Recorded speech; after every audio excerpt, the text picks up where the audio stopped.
Hello, it's Dr. Bob. Welcome to Conquering Migraine. We're happy to have you all here. We're here to answer your questions about root causes of migraine, how to think about and understand what's causing your migraine and unravel that so you can work toward getting to your root cause and getting rid of your migraines once and for all, or getting them under complete control. Today we're going to talk about exercise and migraine. So exercise and migraines is a tricky phenomenon. Tricky in that it's part of the diagnosis. And so there are 4 group 1 symptoms and there are 4 group 2 symptoms. And you need to have 2 in the top one and 1 or 2 in the bottom one. Let's see, moderate to severe, worse with exercise, one-sided, and throbbing in character. Those are the 4 criteria on the group A. The group B symptoms are nausea or vomiting, and light and sound sensitivity. So if your headache meets those criteria, then you have a migraine. Now, as you can see, it's part of the diagnostic criteria of migraine to have exercise make it worse. And does that happen for everybody? No. You only need 2 of the top 4 characteristics. So it can be throbbing and one-sided, it can be one-sided and moderate to severe, it can be moderate to severe and worse with exercise. Lots of my patients have 3 or 4 of those symptoms, but some people only have a couple, and so you don't have to have all those. As a matter of fact, I've had migraine consult patients that I've worked with who have headaches that are only better with exercise. So the only time their severe headache gets better is when they're exercising very intensely. And so sometimes they'll exercise intensely for 2 or 3 or 4 hours a day, but it's really hard to sustain that. Your joints and your whole system goes, I can't exercise intensely for 3 hours a day every day. That's just not gonna work. And so that's the rare exception. Usually it's the opposite of that. And so I myself have had headaches that were worse with exercise. And so I would lots of times not exercise. And sometimes, like I'd be going out on a canoe trip and I hadn't exercised much. And I get out there and I'm lifting a 70-pound pack onto my back. And then I'm flipping a 70-pound canoe over my head.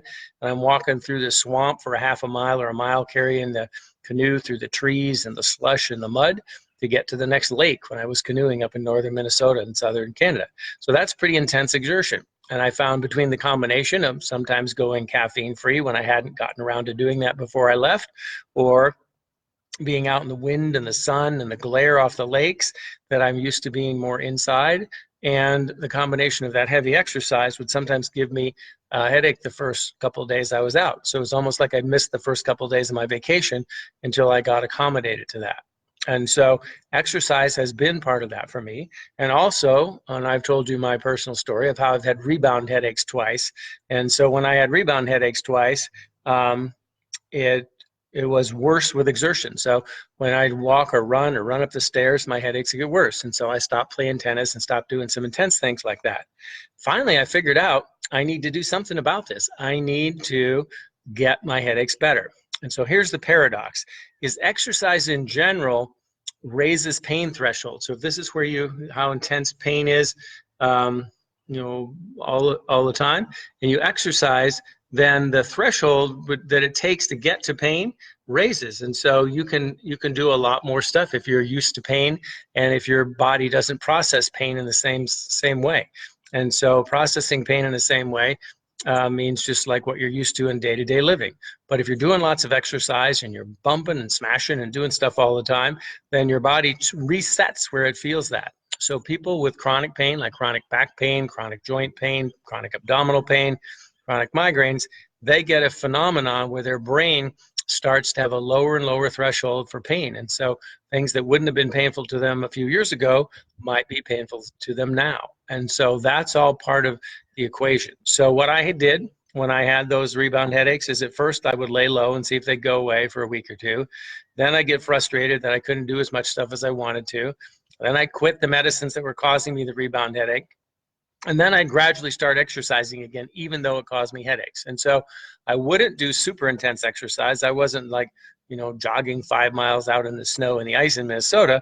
I was going for long walks. So I'd walk an hour at noon and then I'd walk a half hour when I got home. And gradually, by adding that walking component, I was able to get my equilibrium back in terms of how my body processed pain. And so in the longer term, the exercise was actually good for my headaches. on the short term, it brought on individual headaches, but longer term, it helped me reset the way my body processed pain. And that's something that we see a lot of. And so if you're getting a lot of, physical activity, you're, hauling logs or working construction all day or those kinds of things, you're using your muscles, you're torquing things, your body makes compounds that changes the way your brain processes pain. The same is also true if you do a fair number of painful things. And so like I was building a farm from scratch. And so I didn't build the house, but I did a lot of the wiring, and I helped build the barn, and I built a couple of sheds.